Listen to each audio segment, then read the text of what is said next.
They told you everything was waiting for you. They told you everything was set in stone. You're a royal, you're rebel, you're more than one together. However you go ever and ever after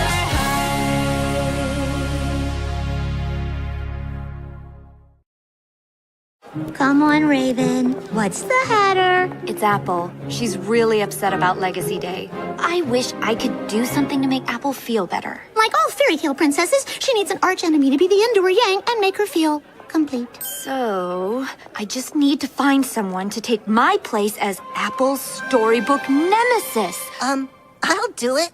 It's always been my dream to be the evilest pig this school ever saw. Ba-ba-bum! Ah! Hey, Raven, I did something diabolical. I switched the yellow mustard for the brown mustard.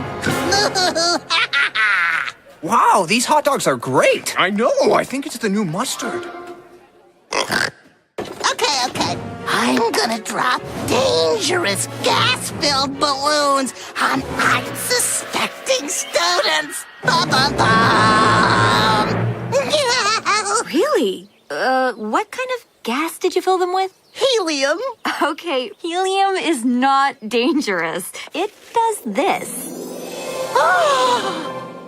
I heard you're trying to find an evil replacement to make me happy. That is so mean. Excuse me? You and I are supposed to be frenemies. But I don't want to. I want to choose my own destiny. Why can't you understand that? I can't believe you're doing this. Girls! Hi. I don't want to be an evil queen anymore. Didn't you say this was your big dream? Oh, that was this morning. Now I want to be a lunatic. Ba-ba-bum! And so the struggle continues at Ever After High. Maybe things will just magically work out. Yeah, when pigs fly.